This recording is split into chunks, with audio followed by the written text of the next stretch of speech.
नमस्कार साथियों, आप सभी का स्वागत है सीखने के इस नई श्रृंखला में। मैं कुंदन कुमार आज आप सबके बीच हाजिर हूँ। आज हम लोग सीखेंगे गणित विषय जो क्लास 11th का है, उसका अध्याय संख्या 9 जो है सरल रेखाएं, स्ट्रेट लाइंस। आज हम लोग इसका भाग संख्या 5 करने वाले हैं। इससे पहले हम लोग भाग 1 से लेकर 4 तक कर चुके हैं। अगर आप नहीं देखे हैं तो सबसे पहले आप पहले वाला भाग देखिए, फिर इसको कंटिन्यू कीजिए। तो चलिए बाबू, देखते हैं कि आज हम लोग क्या क्या सीखने वाले हैं। तो इसके पहले भाग में हम लोग ने प्रश्नावली 9.1 का प्रश्न संख्या 1 से लेकर 6 तक डिस्कशन किया था, उसको हल किया था। आज के इस वीडियो में हम लोग प्रश्नावली 9.1 का प्रश्न संख्या 7, 8, 9 और 10 करेंगे। हम बाबू आपसे अनुरोध करेंगे कि इस प्रश्न को बनाने से पहले आप एक बार खुद से ट्राई कीजिए। अगर नहीं बने तब इसका सॉल्यूशन आप देखिए, क्योंकि आप इसका ऑलरेडी थ्योरी सीख चुके हैं। ठीक है, तो आप सोचिए समझिए प्रश्न क्या कह रहा है, क्या मांग रहा है, कौन सा फार्मूला लगाइएगा तो उसका सही आंसर आएगा, तभी आप अच्छे से सीख पाइएगा। ठीक है, तो चलिए वीडियो को शुरू करते हैं। तो हमारा प्रश्न संख्या 7 है, कह रहा है उस रेखा का समीकरण ज्ञात कीजिए जो y अक्ष की धान दिशा से वामावर्त मापा गया 30 डिग्री का कोण बनाती है। उस रेखा का समीकरण ज्ञात करना है। सबसे पहले यहाँ पे कह रहा है रेखा का समीकरण ज्ञात करना। तो रेखा का समीकरण क्या होता है? y बराबर एम एक्स प्लस सी, जहाँ पे जो m होता है वह क्या होता है? ढाल होता है। तो इस प्रश्न में हमें सबसे पहले क्या निकालना पड़ेगा? ढाल निकालना पड़ेगा, अर्थात स्लोप निकालना पड़ेगा।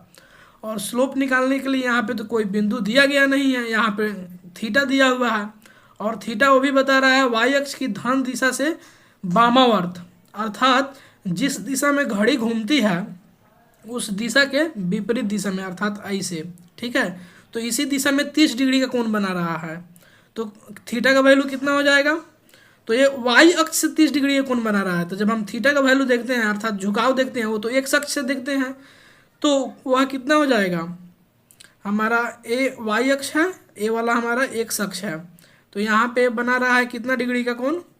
30 डिग्री का कोण।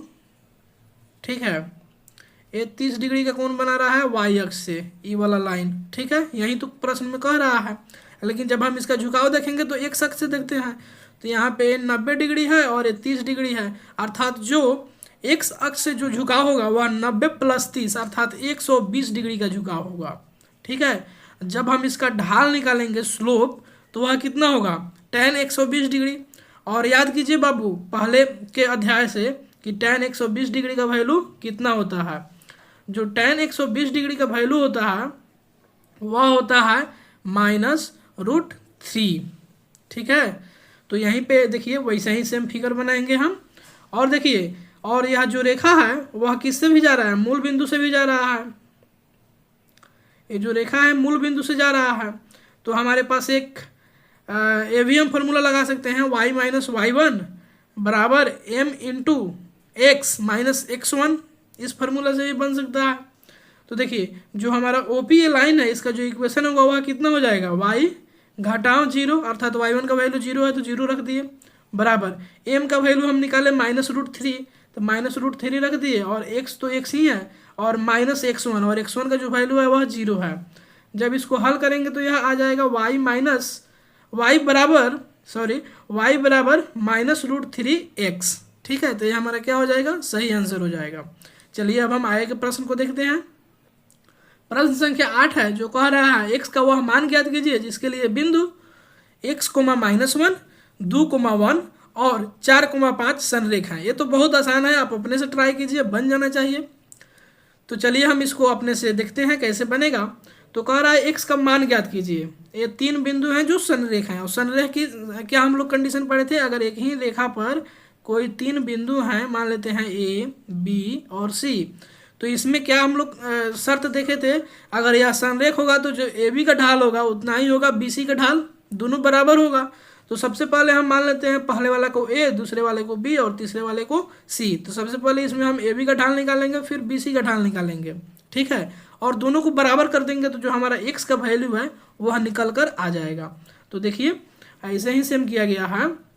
सबसे पहले इसको A नाम दे दिया, इसको B और इसको C। तो सबसे पहले हम ए बी का ढाल निकालेंगे। तो ढाल का फॉर्मूला क्या होता है, y2 माइनस वाई वन बटा x2 माइनस x1। जब इसको हम पुट करेंगे तो ये हमारा आ जाएगा बटा 2 घटाओ x। x1 के जगह पर अगर x है तो हम यहीं x ही पुट कर देंगे। ठीक है, बहुत आसान है। तो ये हम जब इसको करेंगे तो ये आ जाएगा हमारा 2 बटा 2 माइनस एक्स। उसी तरह जब हम बी सी का ढाल निकालेंगे तो y2 माइनस वाई वन बटा x2 माइनस x1। तो 5 घटाओ 1 अर्थात 4 हो जाएगा, 4 घटाओ 2 मैंने 4 बटा 2। और जब इसको काटेंगे तो 2 बार में कटेगा 2 से, तो ये आ जाएगा बी सी का ढाल बराबर 2। तो ए बी के ढाल जो है वह बी सी के ढाल के बराबर है। तो इसको हम समीकरण 1 मान लेते हैं, इसको समीकरण 2 मान लेते हैं। तो अब लिखेंगे समीकरण 1 और 2 से यह दोनों क्या है, बराबर हैं, क्योंकि ये संरेख हैं। कोष्ठ में लिख देंगे क्योंकि यह संरेख है।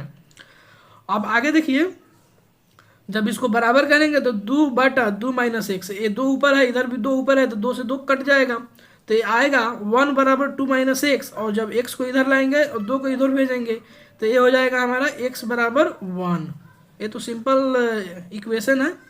तो x बराबर हमारा क्या निकल कर आ गया, 1। यही हमारा क्या हो जाएगा, सही आंसर हो जाएगा। अब हम प्रश्न संख्या 9 की तरफ बढ़ते हैं। कह रहा है दूरी सूत्र का प्रयोग किए बिना दिखलाइए कि बिंदु -2, -1, 4, 0, 3, 3 और -3, 2 एक समांतर चतुर्भुज के शीर्ष हैं। कह रहा है इसमें आप दूरी सूत्र का प्रयोग मत कीजिए और आप हमको ढाल के प्रयोग से बताइए कि यह जो ये चारों जो शीर्ष हैं वह समांतर चतुर्भुज के शीर्ष हैं। अब समांतर चतुर्भुज में क्या होता है, मान लेते हैं ये समांतर चतुर्भुज ए बी सी और डी है। ए बी सी डी एक समांतर चतुर्भुज है। तो इसमें जो ए बी लाइन होगा वह पैरेलल होगा किसके, सी डी के, और जो ए डी लाइन होगा वह पैरेलल होगा अर्थात समांतर होगा बी सी के। ठीक है, तो यहाँ तक आप समझ गए। और हम लोग ढाल में एक बात सीखे थे कि समांतर जो रेखा होती हैं उनके जो ढाल होता है वह क्या होता है, बराबर होता है।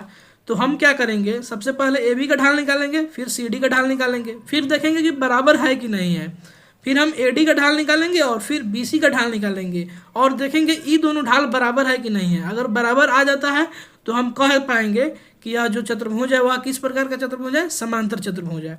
तो आगे हम इसी को दर्शाने का प्रयास किए हैं। यहाँ पे हम एक ए बी सी डी एक चतुर्भुज बना दिए, सबका नाम दे दिए। अब हम बारी बारी से सबका क्या निकालेंगे, हर एक लाइन का स्लोप निकालेंगे, ढाल निकालेंगे। तो जो ए बी का ढाल निकलेगा सेम फार्मूला वही है, 2 बिंदु दिया हुआ है तो y2 माइनस वाई वन बटा x2 माइनस x1। जब हम इसको हल करेंगे तो 1 बटा 6 आ जाएगा। उसी तरह हम जब डी सी की ढाल निकालेंगे तो ये 3 घटाओ 2 बटा 3 प्लस 3 हो जाएगा, अर्थात जब हम इसको हल करेंगे तो ये कितना आ जाएगा, 1 बटा 6। तो बाबू यहाँ ध्यान दीजिए, जो ए बी का ढाल है वो भी 1 बटा 6 आ रहा है और जो डी सी का ढाल है वो भी 1 बटा 6 आ रहा है। यहाँ से हम निष्कर्ष निकाल सकते हैं कि जो ए बी रेखा है वह समांतर है सी डी के, अर्थात जब दोनों का ढाल बराबर है तो समांतर होता है। तो ये हम तो एक साइड का दिखा दिए। अब सेम इसी तरह हम जो अन्य 2 भुजा हैं उनका भी हम क्या निकालेंगे, स्लोप निकालेंगे और दिखाएंगे कि ये बराबर है कि नहीं है। तो अब फिर हम बी सी का ढाल निकालेंगे तो ये हमारा आ गया -3, ए डी का ढाल निकाले तो ये भी आ गया -3। तो ये दोनों -3 बराबर हो गया, अर्थात जो बी सी का ढाल है वो ए डी के ढाल के क्या हो गया, बराबर हो गया। तो यहाँ से हम कह सकते हैं बी सी जो है रेखा वह समांतर है ए डी रेखा के। ठीक है, अर्थात अब हम निष्कर्ष में लिख सकते हैं सबसे नीचे ए बी समांतर है डी सी के और बी सी समांतर है ए डी के। अतः जो ए बी सी डी एक चतुर्भुज है वह किस प्रकार का चतुर्भुज है बाबू, समांतर चतुर्भुज है। यहाँ तक आप समझ गए। अब हमारे पास प्रश्न संख्या 10 है। कह रहा है एक्स अक्ष और 3, -1 और 4, -2 बिंदुओं को मिलाने वाली रेखा के बीच का कोण ज्ञात कीजिए। सबसे पहले हमारे पास एक XY तल बनाएंगे। अब देखिए इसमें 2 बिंदु दिए गए हैं जिसका निर्देशांक दिया गया है। ठीक है, तो 3, -1 और 4, -2 इन दोनों बिंदुओं का हम क्या निकाल लेंगे, स्लोप निकाल लेंगे। जब स्लोप निकाल लेंगे तो उससे हमें क्या निकल जाएगा, थीटा निकल जाएगा। और थीटा क्या होता है, झुकाव होता है एक्स अक्ष से। तो यहाँ पे वही तो पूछ रहा है एक्स अक्ष से कितना झुकाव, ये तो बहुत आसान है, उससे भी आसान है। तो चलिए देखते हैं। तो मान लेते हैं इसका नाम ए है और इसका नाम क्या है, बी है। ठीक है, इसका नाम मान लेते हैं ए है और इसका नाम बी है। तो देखिए यहाँ पे जो ए बी रेखा का जो ढाल होगा वह कितना हो जाएगा, y2 माइनस वाई वन बटा x2 माइनस x1। जब इसको हल करेंगे तो आ जाएगा -1। अब देखिए यदि x अक्ष और ए बी के बीच से अगर कोई कोण हो तो वह कितना होगा, ठीक है, तो वह tan थीटा होगा। क्योंकि देखिए स्लोप का तो हम दो फार्मूला जानते हैं, y2 माइनस वाई वन बटा x2 माइनस x1, और ये भी जानते हैं जो स्लोप होता है वो tan थीटा होता है, तो दोनों बराबर होगा, तो हम एक से निकाले ये वाला फार्मूला, और जो स्लोप होगा तो हम tan थीटा से निकाल सकते हैं। तो जो tan थीटा है वह बराबर हो जाएगा -1 से। अब देखिए tan थीटा बराबर -1 है, तो उस स्थिति में जो थीटा की जो वैल्यू होगी वह कितनी होगी, 135 डिग्री, क्योंकि tan 135 डिग्री का जो मान होता है वह -1 होता है।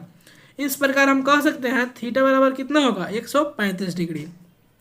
ठीक है, अब हम इसके अगले भाग में जो सीखेंगे वह सीखेंगे प्रश्न संख्या 11, 12, 13 और 14। आपका बहुत बहुत धन्यवाद, मिलते हैं अगले क्लास में। जय हिंद।